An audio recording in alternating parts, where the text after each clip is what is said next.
belə bundadır ki, indi rejimə ayaq uydurmaq lazımdır. Rejimə ayaq uydurandan sonra belə də düzgün qidalanmaq deyəndə ki, düzgün fikirləşmək lazımdır. Yəni əgər bir insan oxuyursa, məktəbdə güclü savadı varsa, özü üstünə gəlib məşğul olur. Amma qidasına da yəni yatmaqdır, durmaqdır, qidasıdır, bəli. Hamısı mümkün bütün idman növləri var. Futbolun özündə olsun. Yəni futbol müəllimlərimiz var uzaqda. İstəyir başqa ölkədə gedib soruşun eyni şey deyəcəklər. Fərqi yoxdur. Bu uzaqda mən dediyim Real Madriddə oturan, nə bilim, Amerikada oturan hansı döyüş və ya futbol müəllimi. Və ya gimnastika mən. Siz özünüz gimnastlarımıza baxın, nə bilim. İstəyirlər döyüş növündən sonra Lüboy bir idmanı hamının özü çəki kateqoriyası var. O çəki kateqoriyasında həm boya görə, həm boya görə. İndi yaşı çıxdıqda 18 yaşdan sonra nə yaş adama gəlir? Boya görə çəki seçilir. Yəni qolun uzunluğu, əyrin uzunluğu, məsafəsi var. Bunu belə deyək də, həm biz belə deyək, bilmədiyimiz yaşlı müəllimlərimiz var. Yəni sizin döyüş növündə fərqi yoxdur. Bütün döyüş növlərində elə olmalıdır əslində. Yəni qol uzunluğu, çəki, boya görə hamısı ölçülüb biçilməlidir. Ondan sonra məsəl üçün indi hansı zamanda yaşayırıq ki?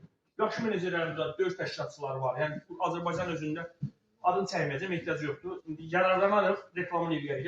Yararlanmadı nə mənim? Maddiyyatdan söhbət getmir. Uşaqları yetişdirməkdən, onların ədalətindən, düzgünlüyündən söhbət edir. Yaxşı təşkilatlarımız var.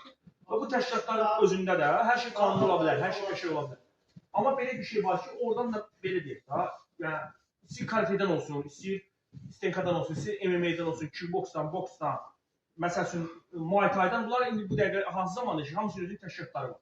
Şu an 18 ildə çıxıb döyüşür, kontrakt bağlayırsan, qol çəkir və ölkə daxil olduğun yarışlarda, ölkədən ora çıxmaq üçün keçdiyin pillələr, mərhələlər.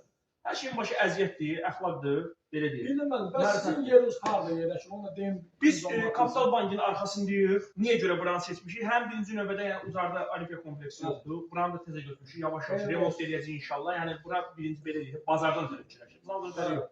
İnşallah yəni biz burada çoxdan da gəlməmişik də belə deyək.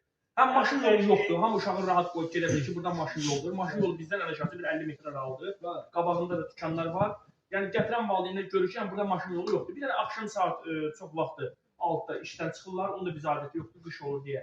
İçəridəyik, yəni isitmə sistemimizdə var Allah'a şükür. Yəni yavaş-yavaş remontlarımız gedir. Əlavə alətlərimiz var. Yəni sadəcə remontdan sonra bura qoyacağıq ki, yəni elə şey var ki, divara yerləşməli, elə şey var ki, üçüncə qoyulmalıdır. Ona görə yavaş-yavaş inşallah Allah qismət eləsin.